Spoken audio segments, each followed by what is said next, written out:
Hello, everyone, and welcome to FanoosMagazine.com. We are here for our annual Vintage and Golden Era issue, which is my favorite issue of the year. And I am with a personal and dear friend of mine that I've known for many years here in the Florida area. This is Samira, formerly of Samira Belly Dance, which is now Inara Belly Dance. It is so good to have this interview with you. Thank you. I am delighted to be with you. Well, good. So tell us, how long exactly have you been dancing and performing? Well, I was trying to think how many years it's been. It's been over 40, so I think close to 45 years. Yeah. So it's been a journey, every minute a pleasure. That is actually like an incredible amount of time to be involved in the dance community too. So if you've been dancing for so long and you've been involved in it in some capacity for so long, I know a lot of people ask about longevity in the field.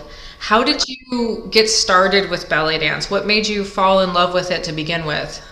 Well, it's not a long story. It's a long story, but I'm going to shorten it. So I had a good friend who we were Cub Scouts leaders together, and she didn't work a real job like I always did, and she found a class to take, and she came to my door one Saturday morning and said, "I'm taking a class and I want you to take it with me." And I thought, "Okay, what can this possibly be?" And she did a rib cage circle. And I was like, "What in the world is that? I have to know how to move my body like that." And she said, "You're going to go with me to this class." So the next Saturday, we went to this little studio and I took that my very first class, and I've never stopped since. That's so funny. I have to learn how to use my body like that. Yes. So I'm sure somewhere along the way, I mean, as we go through all of our classes and our training and all of our performing, like every dancer has this moment when they realize, oh, I want to be a professional, or I want this to be more of a more than a hobby, or you fall in love with a certain aspect of it. Did you have a moment like that, and when was it? I think probably so. The lady I just spoke about 3 or 4 years into dancing with her, she was the instructor, I was the assistant. She ended up moving, and she came to me one day and said, "I'm moving and you're going to take over the classes." And I was like, "What?" Okay, so I guess I'm going to be a full-fledged instructor now. So from the moment I think that I started teaching and had to concentrate more on myself as an instructor and to be able to, you know, tell people how to do this dance, how to move your body and how your proper posture and all of that, I discovered that I love teaching. So it was at that moment when I was forced into the teaching position that I knew that that was something that I really loved. So it was a gift that she gave me. That's such a cool way to look at it too, because I'm sure it was intimidating at the time. Extremely, extremely intimidating. Yes. For sure. I remember when I had to cover somebody's classes for the first time, and I was like, oh my gosh. It I was, know. It's like, it is intimidating, very. yes. So I always ask this every vintage issue. Um, when you've spent a long time in any field, not just dance and not just belly dance, you see a lot of Right. changes and a lot of trends and a lot of things kind of come in and out of fashion. Yeah. But specifically for you, you've been a staple of my local Florida scene since I started dancing. I mean, I remember seeing posters of you when I was like taking my first classes. Yeah. Yeah. You're like, yeah, it's been. I put them all over town. Any place that would allow me to put a poster, there was me. There was, yeah, I remember that. So, what would you say the local Tampa Bay area, Lakeland area, Florida belly dance scene has changed over the years? Like, what was it like when you started versus now? Like, what are some things that you've really seen change? Okay, so I think when I first started, there was no internet. there was no way to communicate really with other dancers unless you happened to go to a workshop. There was things were just so different. There was no costumes being imported. There was records. Okay, that's how you had your music, was a record. Okay, and after that became the little cassette player. And that was like wonderful because you could take that with you when you wanted to go perform or whatever. So, as far the internet has changed a lot for us, some in a good way, some not in a good way. Having access to what we have access to now has just been, it's changed the world as far as everything is concerned, but especially belly dance, because now it's always been an international dance since the very concept. But now we can see how it is all over the world. So, I never imagined when I first started that I would be doing this for this many years, although I knew I loved it. I just didn't think there was as much longevity as there is. So that has changed. The accessibility to music and the discovery of how it's performed all over the world is something that I think we're very fortunate to be able to see that in this day and age. Costuming has changed dramatically. We used to have to go to Goodwill and buy evening gowns and have them altered to make it look like a belly dance costume, or what our version of that was, because back then we had record albums and the cover of the record album was what you wanted to look like when you performed, because that's the only thing we could see. There was nothing else. There were magazines in the beginning as well, that we had access to. So I did subscribe to a lot of magazines, whatever I had access to at that point. So, costume has changed, music has changed, the attitude toward belly dance has certainly changed, which is great for the better, I think. With education comes better knowledge of that it's not what people think when they first, when I first started, it didn't have a great reputation, but I think that has definitely changed. So yeah, those are just a few of the changes that I've seen over the years. I have to completely agree with you. I think the world of technology used in the proper way has really opened so many doors for accessibility, not just to music, but also instructors, videos, like you said. You're not living on an island as an artist anymore. Exactly. Yes. I think that's an excellent thing to point out. What do you think makes a performance memorable? Because you do still perform, and with 45 years of experience, I'm sure you have something to say about making a good performance. I've always been a person that believed if you're going to perform for an audience, you should involve them. It should be my view has always been, I'm performing for you. Okay. I've never been a person that I'm just going to get out there and dance. It's all about me. It doesn't matter what they think. I've always thought that preparation, being professional, and audience involvement or participation, and making them feel involved, like it's you're important to me. I want you to enjoy my dance. So I'm dancing for you and not just for myself. And that's how I personally perceive a professional, enjoyable performance to be, is how I present myself to the audience.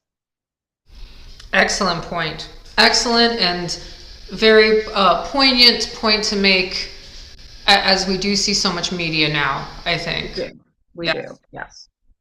So I'm sure in the time span that you've been involved with dance in general, you've had some ups and downs, personally, professionally, artistically, financially. A few. Yeah, just a few along the way. Yeah.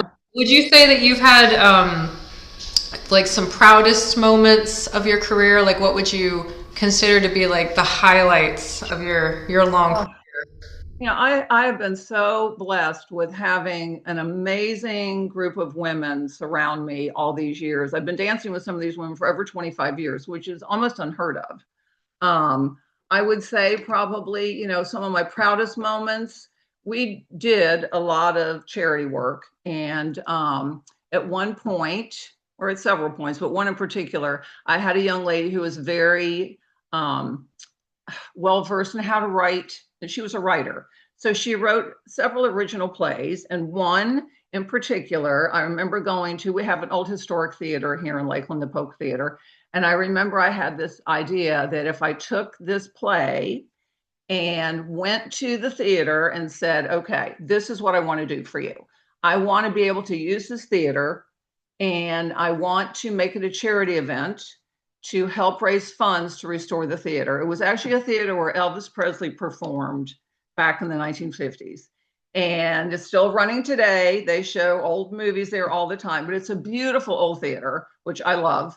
And so they said, yes, we will do that. And I said, okay, great. So we performed. It was on a February the 13th. It was 16 years ago because my granddaughter was born that next day, or that day actually. And we raised $5,000. We didn't keep 1 cent of the money from ticket sales. And we raised $5,000 for the theater to help them renovate because it had some water damage and that sort of stuff. That was one of my proudest moments. Every time I did a big show at the theater here in Lakeland, that the city is kind enough to let me use, that's always a proud moment to see all the students get out there and do their very best and put on a 2-hour show that's free for the public. It always makes me proud for them and for me as their instructor. And then one more that I'll put out there, Jahara, which we both know, and many people that are probably listening, she's somebody that I really admire. When she did her big show, she always chose someone to dedicate the show to. And in 2019, she chose me, which was a total shock and surprise. And I was so blown away by her generosity to pick little old me from Lakeland to dedicate that show to me. So those were some of my proudest moments, but I just think that every time that my students and I get to perform in public, that's always a proud moment for me. I absolutely agree. Absolutely agree. And your students have always represented you really, really well. Thank you. Thanks. What would you say are some of the tough lessons that you learned along the way? And I'm sure there's numerous, but there's a few. Yeah. So I don't want to dwell a lot on, I don't have a lot of negativity in my life as far as, the dance is concerned, because it's always been something that's been uplifting to me. So I think one of the hardest, and for every dancer, I'm going to say the same thing. During COVID, it was very hard not to be able to have your people around you, So it was, for all those months, we couldn't get together. So people like you did videos online. I did private videos in my living room here and posted it on the private page. But when we were allowed to go back, because I work for the city, when we were allowed to go back, I couldn't have every student return to class. I was limited to 10 people. So the first 10 people that signed up were the only ones that were allowed to come back to class. And that to me was heartbreaking because so many people wanted to come back and they couldn't. So, things since then have not been quite the same, but that's probably been one of the hardest. And one of the hardest things for me was that, and I had to learn this myself, is that as an instructor, I'm very passionate about the dance, how it's represented, how people perceive it. And I always have to remind myself that not everyone is going to be as far as students are concerned, not everyone is going to be as dedicated and love the dance as much as you do. And you just have to accept it. Some people are going to come and they're going to go, and you can't take that personally, but it is hard, when you spend time with someone and you think they're really involved and you're all excited and all of a sudden they're like, nah, I think I'm just going to go take a painting class or whatever. So you just have to not take it personally. So those are some of the hard things, probably the COVID thing more than anything else. So that's a really good reminder about students, though, is that I do still hear a lot of teachers get frustrated that's always an ongoing point of and you can't take it personally. You just have to realize no one is ever going to take it as seriously and love it as much as you do. That's right. Speaking of loving it as much as you do, being inspired and being committed and just feeling the love of the dance, I'm sure it ebbs and flows over amounts of times. I know it has for me. But a lot of people ask, like, how do you keep your love for something going for this long? And how do you keep that longevity for your creativity? I just think, I've never been bored with the dance. There's always been something, I don't know, there's always been something new that I wanted to achieve, whether it was taking a class of something that I, really wasn't that interested in, but I thought, you know what, I'm going to do it anyway, because if I get one little snippet of something new out of that, then it's going to enhance my dance. So I just think always being open to different styles, whether they're your style or they're not, is just something that keeps you interested. It's just, and taking classes from someone that has a lot more knowledge, because if I knew everything, it would be great, but I would never ever say that I know everything about this dance, and no one ever will. It's an ongoing journey that even people like me that have been dancing for all these years, I could never stop learning. You could not have said it better. Continue your education and never assume that you know it all. That's Never. Yes, absolutely. So, like I said before, you've been a staple of my local community since before I even knew what belly dance was. And one of the things that is synonymous with your name and your reputation is the community that you built. And that's really something to be very proud of, in my opinion, because that doesn't happen for every teacher or every performer. Yeah. And I've heard you kind of mention it a little bit as we've been going on, but it seems like the community aspect has really deeply impacted your dance journey. Yes. Could you elaborate on that? And maybe at times in your life when you started teaching and you didn't have that versus when you did, and just how it empowered you as a dancer?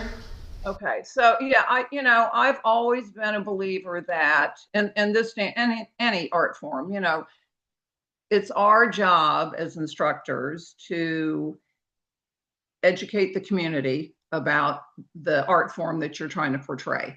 When I first started in dance, trying to get, when I took over as the instructor, trying to find places that we could perform was of utmost importance to me, so that I could show people belly dance is not what you think it is. It is not, what everyone perceived years and years ago. What they thought, you were going to take off everything and that was going to be it. They're going to give you $1 and that was going to be the end of the show. So I just decided years and years ago that I was going to try to educate people about the beauty and the grace and the history and everything that surrounds this amazing dance form. And so when I was first allowed to go and perform in public, I believe it was at a church, and just watching the people and have them come up to me afterwards and say, oh my gosh, I had no idea that belly dance was so beautiful. I mean, that was just really beautiful to watch. And so getting the community, and as time went on, more and more people would ask us to dance. I didn't have to go around to every little place in town and say, can we please perform at your event? Can we please be in the parade? Can we please perform at the festival? So people would start coming to me.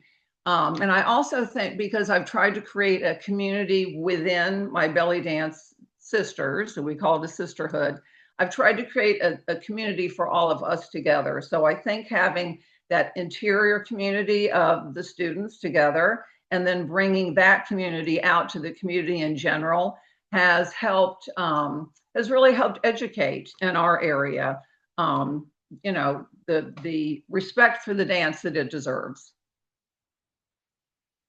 And I think you've done a stunning job of it, especially for the viewers that are not aware of Lakeland, Florida. It's a little woodsy. It's very woodsy. Yes, it is. Yeah. I wasn't going to say rustic, but it's not a major city. Yeah. Right. And there's some closed-mindedness, and that can be really tough and a lot of work to get started in that kind of environment. Definitely.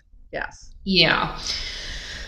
Speaking of dancers, so a lot of times we hear dancers that are seasons, that have been into the community for quite some time, get a little I'm going to say flustered with younger dancers, Mhm. or people that are just starting out and now they have this plethora of media that they're Yeah, watching and getting different perceptions than you would have when you first started.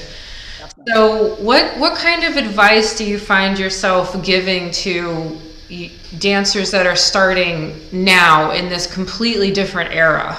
Completely different era. Yes. So I say a few things to them. Okay, so the first thing I always tell a new student is, and this was something that was, so I'm going to backtrack to over 40 years ago. When I first started taking classes, the woman that I took classes from in the little studio, there were 3 students. She would come to class every Saturday. Back then, we paid $20 a week, which was huge for me to spend $20 on, something so frivolous. So she would come to class every Saturday. She would show us one piece of technique. She would go into her little office that had a little curtain, and she would say, "Do the hip circle or do whatever." And then every once in a while, she'd pull aside the curtain and go, "Keep going." And that we wouldn't see her. She'd take her lunch back there. We wouldn't see her. That was it.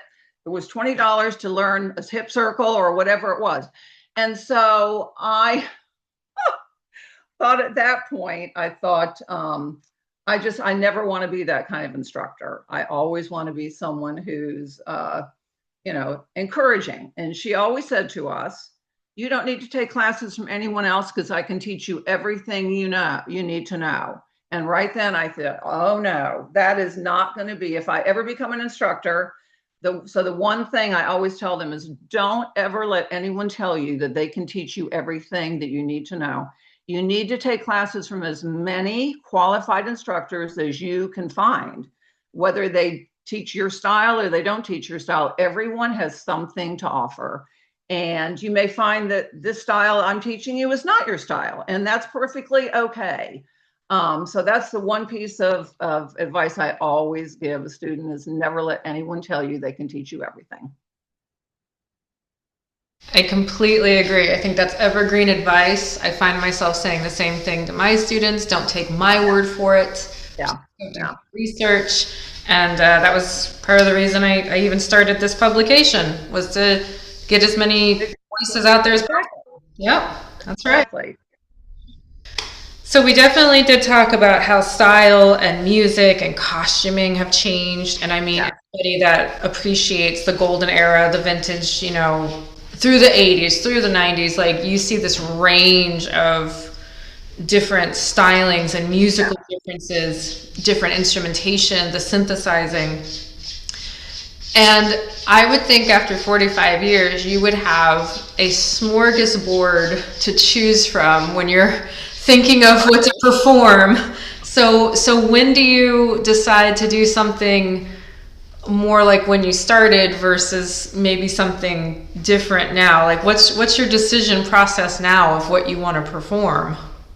I think it has to do with, I try to listen to a lot of different kinds of music. Music, of course, always has something to do with it, but I'm always thinking of what audience am I dancing for? If I'm putting together a big show, I want to throw something in there that may be a little unexpected. I think it just depends on the venue that I'm dancing for. If it's for a party, if it's for an outdoor festivity, if it's for a group of children that I'm going to school to, teach a children's class, or going to a college to talk about, the history of belly dance or whatever. So, the venue and the audience and all that sort of thing help me determine, what style and what costuming, what music I'm going to choose. Okay. I have one off the cuff question. Okay. What style of costume would you never wear? Okay, so, um, oh my goodness. Well, I'm a big believer in wearing costuming for me that makes me look my best.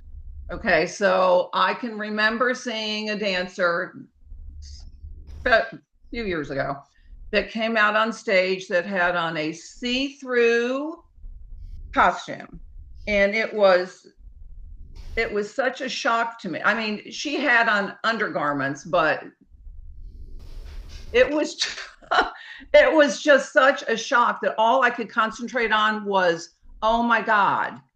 I don't even remember what your performance was. I don't remember the music. All I remember was sitting there going, oh my God. I just can't believe that anyone would wear a costume like that. And so no, I wouldn't wear anything that was see-through. I guess that would be it. If that is a style of costume, and it is, because I said something to one of my students who's been dancing a little bit longer than I have actually. And she said, oh yeah, that costume was actually worn by a very famous belly dancer years and years ago. And she said, and she looked exactly the same way. And all the audience had the same reaction that you had. And I was like, oh my God. So yes, I guess it would be the see-through costume. See, I love asking stuff like that because some of the shock value of the costumes and the changes that they've had over the years. Of course, it's such a huge point of discussion in the belly dance. Yes, definitely. So, as we come to our last question, Okay. I know that you are officially retired, quote unquote, Yes. and I was at your retirement party. Sort of. But when you look ahead, and if you think about maybe what you would still love to create or experience, what would you still love to do as an artist? Well, I've always had this very unrealistic dream of being the first belly dancer on Broadway. Obviously, that's not going to happen at this point. Um, I just think that I just want to continue to support Delana, who's taken over classes for me. Teach when she needs an assistant.